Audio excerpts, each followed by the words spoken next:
Hi friends, my self doctor Shashi Boricha आपका मेरे channel पे बहुत बहुत स्वागत करती हूँ। आज मैं आपको एक कंडीशन एक्सप्लेन करूँगी जिसका नाम है hypo active sexual desire disorder. मैं आपको बताऊँगी कि ये क्या होता है, इसमें क्या क्या सिम्टम आते हैं, इसके कॉज क्या है और साथ ही साथ कुछ होम्योपैथिक मेडिसिन जो आप इस कंडीशन के लिए यूज़ कर सकते हैं। लेकिन उससे पहले आप प्लीज़ मेरे चैनल को सब्सक्राइब कर लीजिए और जो बेल आइकन है उसे प्रेस कर लीजिए ताकि आपको मेरे आने वाली वीडियोज़ का नोटिफिकेशन मिलता रहे। तो चलिए स्टार्ट करते हैं। सबसे पहले आखिर HSDD क्या होता है? तो ये कंडीशन है जिसमें पर्सन का जो सेक्सुअल डिज़ायर है वो कम होने लग जाता है। उनको लॉस ऑफ सेक्सुअल इंटरेस्ट होता है, उनको लो लिबिडो की कंप्लेन होती है और ये पर्सन को किसी भी एज में हो सकता है। अब मैं आपको इसके सिम्टम बता देती हूँ कि अगर किसी पर्सन को HSDD हुआ है तो उसमें आपको क्या-क्या सिम्टम्स दिखाई देंगे।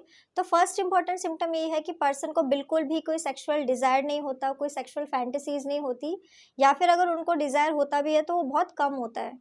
इसके अलावा ऐसे पर्सन सेक्सुअल एक्टिविटीज़ में ज़्यादा पार्टिसिपेट नहीं करते हैं, वो इनिशिएट नहीं करते हैं। अगर कोई पर्सन HSDD से सफ़र करता है तो ये सारे सिम्टम्स के बाद ऐसे पर्सन को एंजाइटी और स्ट्रेस जैसी कंप्लेन हो सकती है। अगर कोई मेल HSDD से सफ़र करता है तो उनको और भी कई सारे सिम्टम आ सकते हैं, जैसे कि इनको इरेक्टाइल डिस्फंक्शन जैसी कंप्लेन हो सकती है। ऐसे पर्सन को बहुत जल्दी इजैकुलेशन हो सकता है। अब मैं आपको इसका कॉज बता देती हूँ कि आखिर क्या रीज़न है किसी पर्सन को HSDD होने का। तो इसके मल्टीपल रीज़न हो सकते हैं, जैसे कि अगर किसी पर्सन को कोई फिजिकल कंप्लेन है, कोई बीमारी है, जैसे कि अगर कोई पर्सन को डायबिटीज़ है, उनका डायबिटीज़ कंट्रोल में नहीं रहता है तो उनको ये कंप्लेन हो सकती है। इसके अलावा अगर किसी पर्सन को डिप्रेशन या फिर थायराइड इशू रहता है तो ऐसे लोगों को भी ये कंडीशन हो सकती है। कई बार ब्रेन में कुछ केमिकल इम्बैलेंस की वजह से भी पर्सन को सेक्सुअल डिज़ायर कम हो सकती है।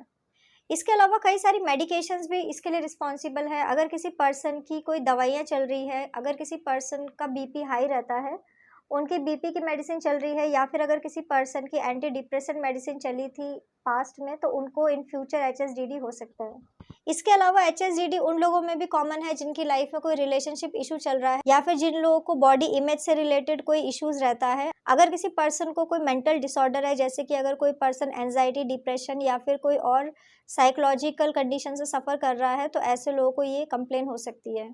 इसके अलावा कई सारे रिस्क फैक्टर भी इसके लिए रिस्पॉन्सिबल है। अगर किसी पर्सन को बहुत ज़्यादा एक्सेसिवली स्मोकिंग या फिर अल्कोहल की हैबिट है तो ऐसे लोगों को भी ये कंप्लेन हो सकती है। अगर किसी पर्सन की बॉडी में टेस्टोस्टेरोन हार्मोन की डेफिशिएंसी है तब भी उनको HSDD हो सकता है। अब मैं आपको कुछ होम्योपैथिक मेडिसिन बता देती हूँ जो आप इस कंडीशन के लिए यूज़ कर सकते हैं। तो मेडिसिन जैसे कि आप डेमियाना क्यू मेडिसिन का यूज़ कर सकते हैं, आप जिनसेंग क्यू मेडिसिन या फिर आप एवेना सटाइवा क्यू मेडिसिन का यूज़ कर सकते हैं। ये सारी की सारी मेडिसिन आपको 10 टू 15 ड्रॉप हाफ कप पानी में डाल के दिन में 3 बार यूज़ करना होगा।